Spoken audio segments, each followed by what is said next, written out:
എങ്ങോട്ടാണ് കിട്ടിയെന്നില്ല രാവിലെ തന്നെ പോകുന്നത് നല്ലേ. വേറെ എങ്ങോട്ടല്ല, മാംഗ്ലൂരേക്ക്. അപ്പം ഞാൻ കൊയിലാണ്ടി റെയിൽവേ സ്റ്റേഷനിലേക്കായിരുന്നു കേട്ടോ പോയിട്ട്. മാംഗ്ലൂരിന് രണ്ടുപേരുണ്ടെന്ന് എപ്പോഴാണ് അറിയുന്നത്? മംഗലാപുരം മാംഗ്ലൂർ. എന്താല്ലേ സിമ്പിൾ മാംഗ്ലൂരാണ് പറയാൻ, അതുകൊണ്ട് ഞാൻ മാംഗ്ലൂരിന്നേ പറയൂ.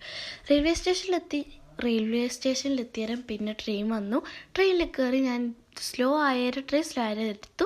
അപ്പോൾ എൻ്റെ അമ്മ മൂലം ടാറ്റ കാണിക്കുന്നത്. അപ്പം ഞാൻ തിരിച്ചാറ്റെടുത്ത് പിന്നെ ഒരു സുഖമായ ഉറക്കുറങ്ങി. അങ്ങനെ ഫൈനലി നമ്മൾ മാംഗ്ലൂരെത്തി. വിശപ്പിൻ്റെ വിളി കേട്ട ഒരു പാനിപ്പൂരി, പിന്നെ അവിൽ മിൽക്ക് വിത്ത് വാനില. ഓക്കെ, അങ്ങനെ അത് ഫുള്ളി ഞാൻ കഴിച്ചു. പിന്നെ ആ മാളിൽ പോയി, ഏതൊരു മാളിൽ പോയി ഷോപ്പിംഗ് ചെയ്തു. ഷോപ്പിങ്ങിന് വീഡിയോ ഞാൻ ഇടുന്നുണ്ട് കേട്ടോ, ക്രാഫ്റ്റ് സപ്ലൈസിൽ. പിന്നെ ആടുന്നത് പേരക്കിന് വെറൈറ്റി അയച്ചു. ട്രെയിൻ വരാമെന്ന് ലേറ്റായെന്ന് പറഞ്ഞേരം ഞാനൊരു ഡ്രം ബൈറ്റ്സ് അയച്ചു. 10 പീസ് ഉണ്ടായിരുന്നു. എല്ലാവർക്കും ഫുൾ കഴിക്കാം. നമ്മുടെ ഫാമിലി ആയിട്ടായിരുന്നു കേട്ടോ പോയി ഉണ്ടായിരുന്നു. അപ്പോൾ ഈ വരുന്നതാണ് എൻ്റെ ട്രെയിൻ. അതിൽ കയറിയിട്ട് വേണം ഒന്നും കൂടെ എന്ന് പറഞ്ഞ് പുറത്തെ കാഴ്ചകളൊക്കെ നോക്കി ഇങ്ങനെ നിൽക്കുകയാണ്. അപ്പോൾ ഞാൻ ഉറങ്ങുകയും ചെയ്ത അതിൻ്റെ അടുക്ക്. പിന്നെ ഞാൻ തിരിച്ച് രാത്രി ഒരാടെത്തിയാലും ഞാൻ സ്റ്റെപ്പ് കയറി ലിഫ്റ്റ് കയറി. ലിഫ്റ്റ് കയറിയൊരു ഇതായിരുന്നു അവസ്ഥ. കാരണം വീണ്ടും ഞാൻ താഴത്തെത്തിയിട്ടുണ്ടായിരുന്നു. അപ്പം ഞാൻ താഴത്തെത്തി. ഇനി വീട്ടിൽ പോയി ഇഷ്ടപ്പെട്ടാലൊക്കെ സബ്സ്ക്രൈബ്.